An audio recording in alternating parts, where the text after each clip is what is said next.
Hadirin yang terhormat, di kesempatan kali ini saya Yoel Kudongan akan membawakan sebuah materi yang berbicara tentang pertumbuhan penduduk di Indonesia dari segi kuantitas dan kualitas menuju Indonesia maju. Indonesia dulunya tidak seperti sekarang, maksud saya masih dalam belenggu penjajahan. Hal itu sangat mempengaruhi kualitas penduduk Indonesia yang banyak hidup di bawah penindasan dan kemiskinan. Bangsa Indonesia akhirnya mulai bersuara dan memberontak. Dan akhirnya saat pemindahan kekuasaan di Indonesia pada masa Jepang datang menjadi momentum yang sangat strategis karena Jepang kalah perang dan terjadinya proses pemindahan kekuasaan dari Jepang ke Indonesia.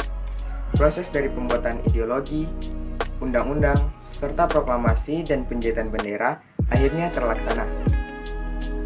Sebelum kemerdekaan, terjadi perubahan signifikan dari segi ilmu pengetahuan dan ekonomi.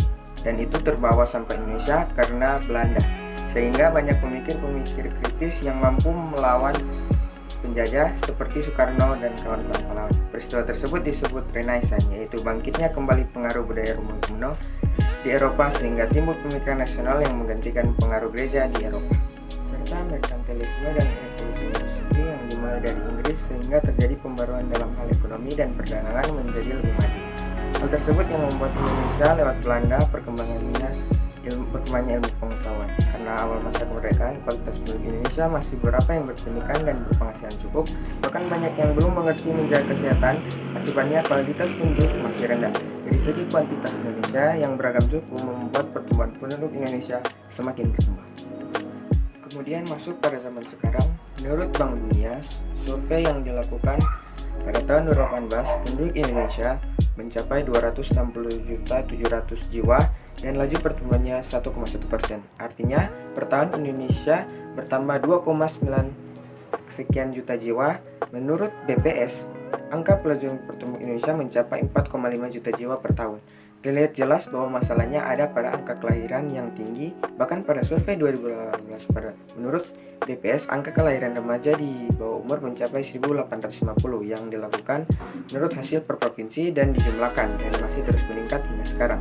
Dilihat dari segi kuantitas, banyaknya pertumbuhan penduduk di Indonesia berdasarkan proyeksi penduduk di tahun 2015 sampai 2045 hasil survei penduduk antar sensus 2015, jumlah penduduk Indonesia akan mencapai 269 juta jiwa pada 2020. Dari segi kualitas, yang seperti yang kita ketahui, menurut Human Development Index 2012, Indonesia memiliki urutan 121 dari 197 negara yang ada di dunia. Hal tersebut disebabkan oleh 3 faktor penting, yaitu pendidikan, kesehatan, dan pendapatan. Menurut Kementerian Koordinator Bidang Pembangunan Manusia dan Kebudayaan, survei 2019 menyatakan hanya 10% tenaga kerja Indonesia yang lulusan perguruan tinggi, sementara 65% lulusan SMP ke bawah dan sisanya lulusan SMA dan SMK. Data ini diambil 2019 yang menunjukkan kualitas penduduk Indonesia yang masyarakat masih rendah. Ini juga berpengaruh pada pendapatan masyarakat.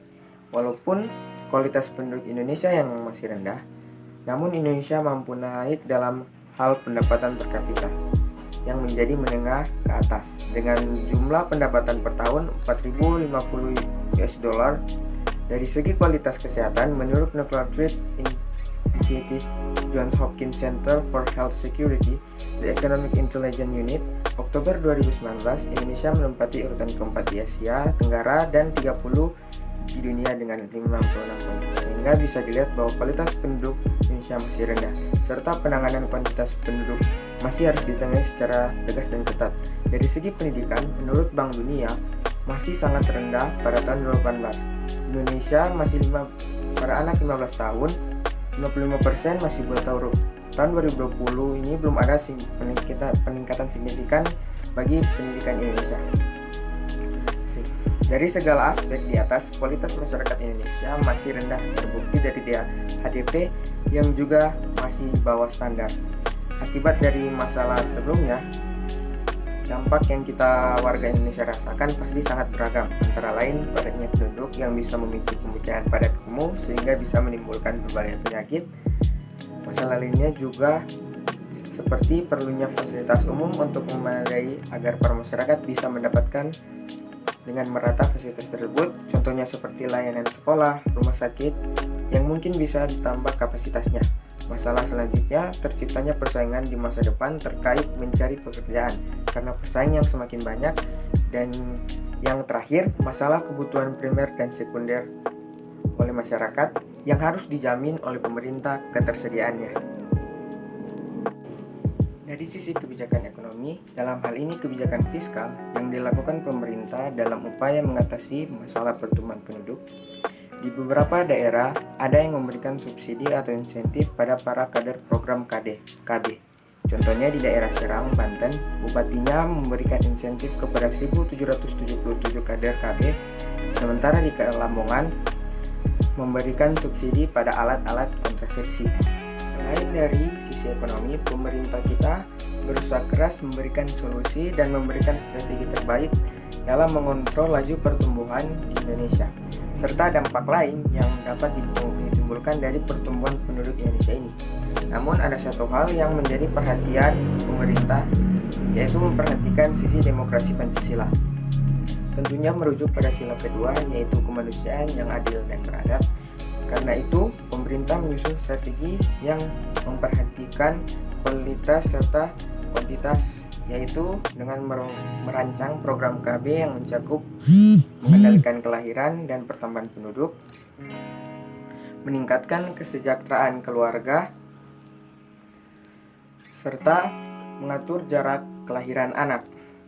Beberapa hal tersebut telah mencakup solusi kualitas karena membangun keluarga yang sejahtera dan kesehatan keluarga, dan dari sisi kuantitas pemerintah mengatur jarak kelahiran dan mengendalikan pertumbuhan penduduk.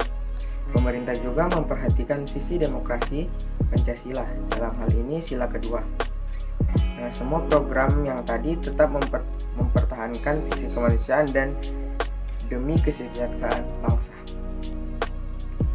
Dari segala permasalahan di atas, kita bisa pelajari di kitab Injil Matius bahwa Yesus Kristus melewati banyak peristiwa dari mulai kelahirannya yang diburu oleh Raja Herodes sampai harus mengungsi ke Mesir, namun akhirnya bisa selamat dari kejaran Raja Herodes. Dan ketika memulai pelayanannya, dia bertanggung jawab penuh atas yang Tuhan amanatkan kepadanya. Dia juga mengajari hal tentang eskatologi atau akhir zaman. Yesus sangat bertanggung jawab terhadap pelayanannya sampai di kayu salib dan kembali kepada Tuhan. Melihat dari apa yang Yesus lakukan tadi, bisa kita pelajari menjadi orang yang bertanggung jawab walaupun banyak rintangan yang harus kita lewati di masa depan. Kita harus mempersiapkan mental yang kuat agar tidak mudah menyerah dengan tugas dan tanggung jawab yang kita emban suatu saat nanti, sebab masa depan bangsa ada di tangan kita. Sekian dan terima kasih.